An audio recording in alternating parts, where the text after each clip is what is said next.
I'm Kipp, associate pastor. Oops, our time with children slide can go away, but I am going to introduce our first reading, which is not a reading this week. Our first reading will be a video that goes along with the Advent theme we're working with this year's Advent, called "Close to Home," kind of envisioning the home as we heard in our Advent wreath reading that Emma and Eli did for us, moving towards the home of this world as God envisions it, and we can hope to live into it. So this is a video that highlights some of the themes and some of the images that we'll get throughout this Advent. So the group is called Barnaby Bright, and we can sit with their video here.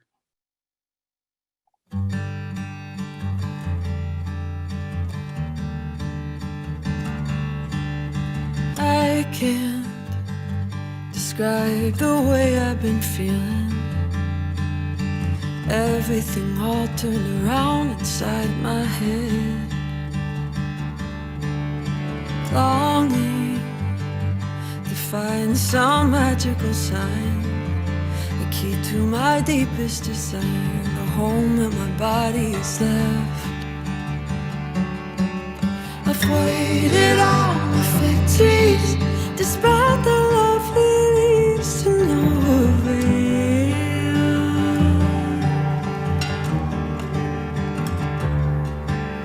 I've tried to find my voice like Zachariah, but it comes out weak and pale.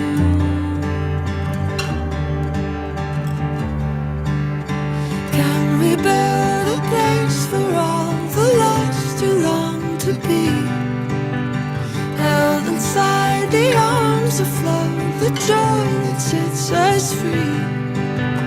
Maybe I'm on my own, but wherever you are, I am home.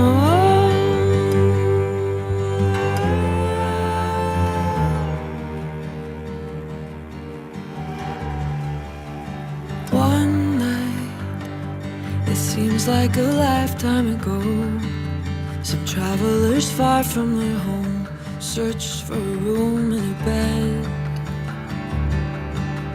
Snow fell against the light of a star. Without any offer or invite, he came to give life to the dead. Can you imagine all the weight of all of the world, yet no one welcomes you in?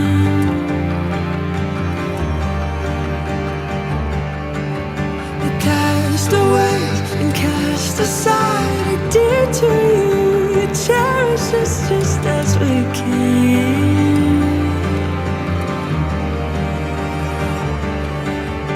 We can build a place for all the lost who long to be held inside your arms of love, the joy that sets us free.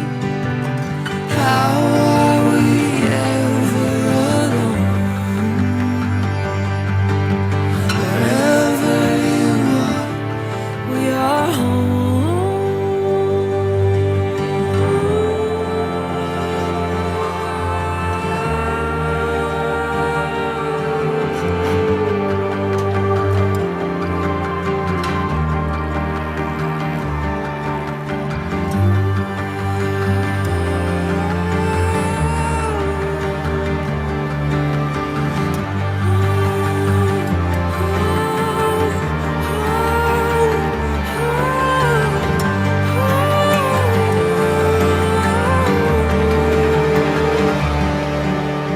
I can't describe the way I've been feeling.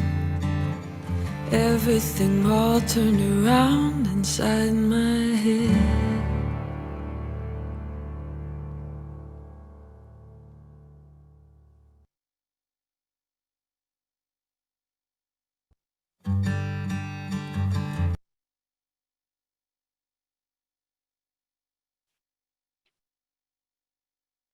Thank you, Faith.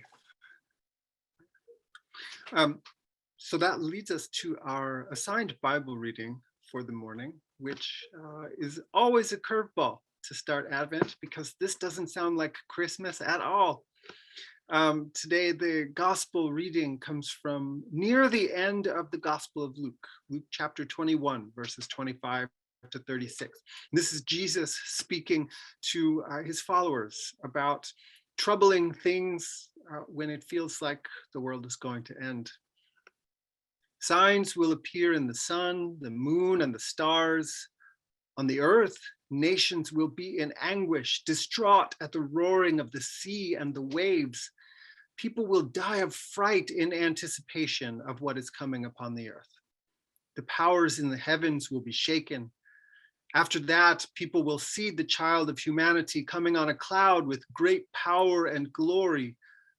When these things begin to happen, stand up straight and raise your heads, because your redemption is near.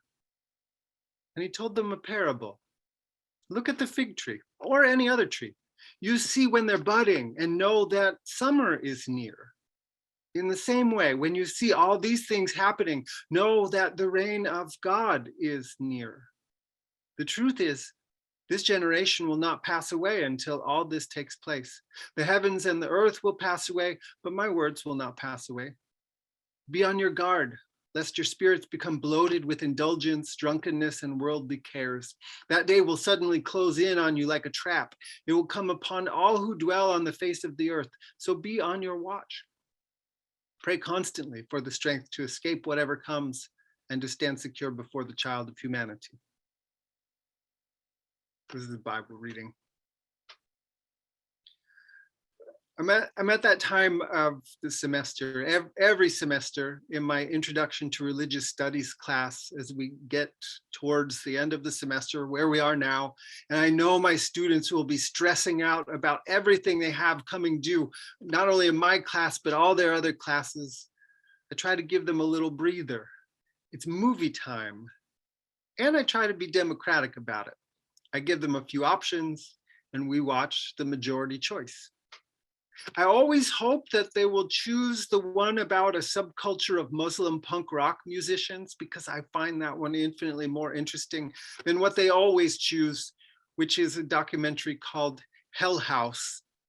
It's about an Assemblies of God congregation in Texas, somewhere outside Dallas, whose youth group puts on an elaborate haunted house style production every year around Halloween, except that each of the scare rooms involves a scenario drawn from real life instead of from slasher flicks. Each room involves at least one reenacted death, and they're generally horrifying, not so much because of the production values, but because of the theology and the politics behind them. And because the youth group's adult leaders have made the calculated choice to court controversy in their attempt to scare people to Jesus. Every scene is played out within the framework of a single boring question. If you died today, would you go to heaven or to hell? The very clear answer, as far as the church folks are concerned, is that if death catches you unawares and you've been living in ways that offend what I'll call moral prude Jesus, your suffering will know no end. Aside from the occasional student in my class who professes to agree with the message but find the presentation distasteful, most of them are some mix of bewildered and amused. I tell them they made their choice and now they have to live with the consequences, but I think the irony is lost on most of them. I'm most fascinated by the closing montage. The producers string together snippets of monologues from various participants talking about their motivations for being part of the production. As a bit of filmmaking and scholarship, I appreciate how they just let the folks speak for themselves and let the viewers come to some conclusions.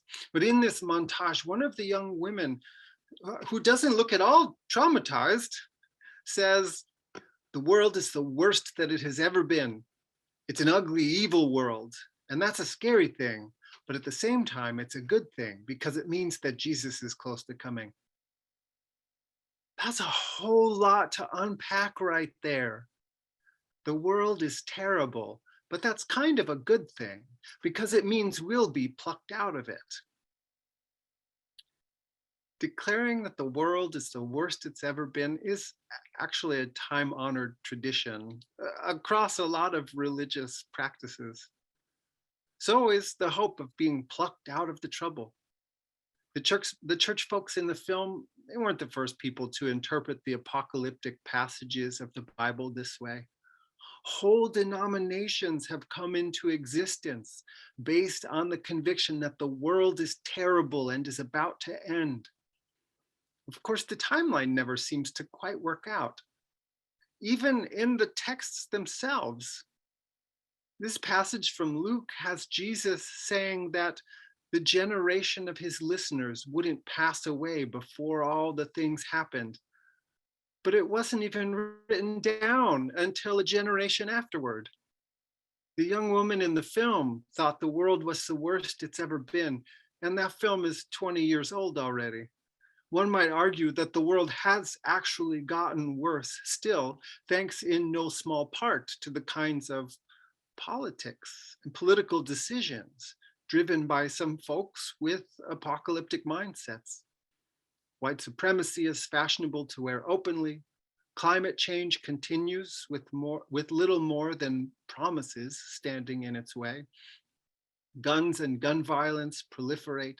Our democracy is increasingly threadbare, and we're living a pandemic that is being prolonged because parts of the world can't get vaccinated and folks here won't. So happy Advent, y'all. Because, as we sometimes like to say here, we take the Bible seriously, but not literally. And because we're generally not the type of church that is all that prone to rapture thinking, because we don't, most of us, imagine that God is going to pluck us up from out of a troubled world, there's a temptation to let cynicism and hopelessness take over. Maybe I'm just speaking for myself, but I'll keep going in case it's not just for myself. Every year, Advent does this unsettling and paradoxical thing. It arrives in the Northern Hemisphere, at least, as the days are getting shorter, the nights are getting longer, and the weather's getting colder. It starts us off with readings that are troubling and disorienting. Apocalyptic readings like this one, every first Sunday of Advent. And at the very same time, we're asked to sit with gospel readings about trouble increasing. We're also asked to meditate on the theme of hope. Hey, Jesus said in the reading that things are going to get weirder and scarier and worse. Let's light the candle of hope. It is lit there. No wonder some people want to think of salvation as being plucked out of the trouble. But even if we were inclined to take this confusing and unsettling passage literally, there are a few things we could notice about it, starting with its mixed message. Jesus said to pray for escape, but he said it to people who didn't and wouldn't escape, because he also said that the trouble will reach everyone. He said there's no real getting around the fact of suffering. So this is really more about endurance than escape.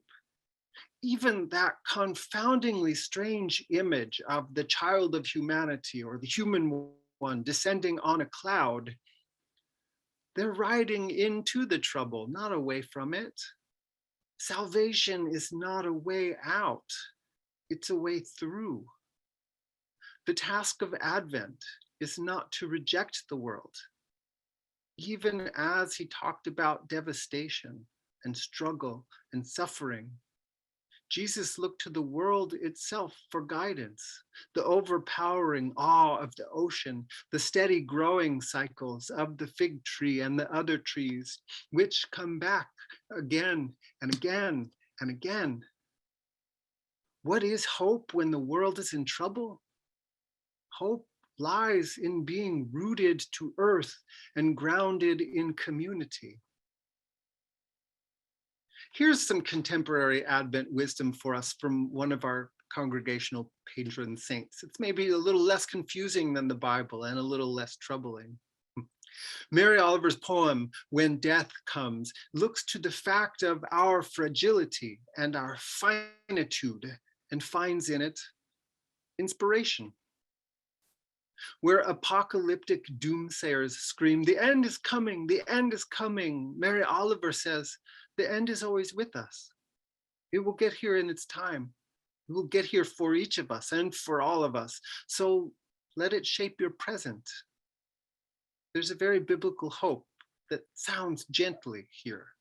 The hope of finding God, of finding life in every moment. When death comes, like the hungry bear in autumn, when death comes and takes all the bright coins from his purse to buy me and snaps the purse shut, when death comes like the measles pox, when death comes like an iceberg between the shoulder blades, I want to step through the door full of curiosity, wondering, what is it going to be like, that cottage of darkness? And therefore, I look upon everything as a brotherhood and a sisterhood. And I look upon time as no more than an idea. And I consider eternity as another possibility. And I think of each life as a flower, as common as a field daisy and as singular. And each name a comfortable music in the mouth, tending as all music does toward silence, and each body a lion of courage and something precious to the earth. When it's over, I want to say, all my life I was a bride married to amazement. I was the bridegroom taking the world into my arms. When it's over, I don't want to wonder if I have made of my life something particular and real.